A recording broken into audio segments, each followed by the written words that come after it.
So, if any industry should be afraid of Amazon, it should be the book retailers, right? For certain, many of the big chains have felt the wrath of the Amazon power. Try to find a Borders bookstore in your town, and you will understand.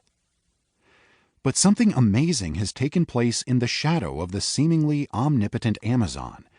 Independent bookstores are not only surviving, many are thriving. This reality has flown under the radar of most observers. I guess most of us assumed the indie stores were long gone. Not so. To the contrary, it is a thriving industry. Dozens of articles are now surfacing about this resurgent and resilient business. So what did the indies do?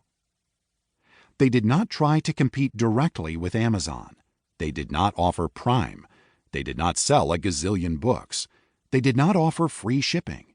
And they did not offer endless streaming videos for you and your family to consume. But they did connect with their communities. They did have fun events that reflected the hopes and dreams of those who lived nearby. They offered intensely personal services, not innately digital services. They curated their books so the consumer could better understand what was available. And they responded with new local ideas instead of new data-driven algorithms.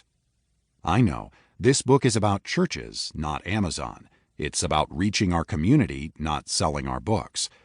But I'm guessing you are understanding the reason for this early excursion. I think you get why I am writing about independent bookstores in a book about churches. The main reason is to provide hope, and a close corollary is to demonstrate how that hope is actually played out in local congregations just like yours. The hope around us. How many times have I heard such statements? We can't compete with the megachurch in our town. A new church was started 2 blocks from us. We've got plenty of churches without them. The church brought another one of their campuses near us. It's totally unethical what they are doing. We can't reach young families. They all go to the big church that has all the children's and students' stuff. We don't have the money or the people the other churches have. To answer my own question, I have heard comments like those hundreds, if not thousands, of times. They are statements of hopelessness. They are statements of despair. They are statements of defeat. They are statements of fear. And to be fair, I get it. Those are not delusional statements. They are statements based upon the real and painful experiences of countless church members and church leaders. These church leaders don't want to feel this way. They desire to break out of the mediocrity of the same lame and tame existence of their churches. They want to make a difference. They want their churches to make a difference. They want to know if there is hope, God's possibilities. And the answer is an unequivocal yes. I do not make such a bold statement without basis. First, and above all, God is not done with your church. He put your church in your location for a reason. Do you really think He does not desire your church to become a potent force for Him in your community?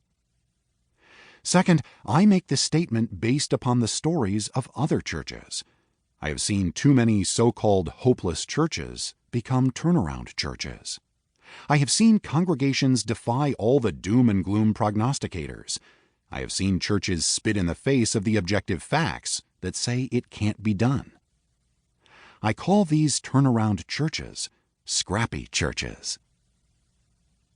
Scrappy churches and the football team. I like the word scrappy. It brings back memories of my high school football team.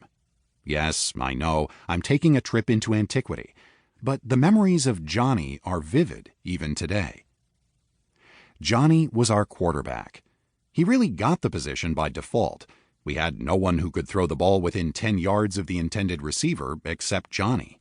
But we didn't have a lot of confidence in him as we began to go through the grueling 2-a-day practices in the sweltering summer heat. Johnny had never played quarterback. We won 2 out of 10 games the previous year. The local pundits were wagering, yes, they really had a betting pool, we wouldn't win a game. After all, we were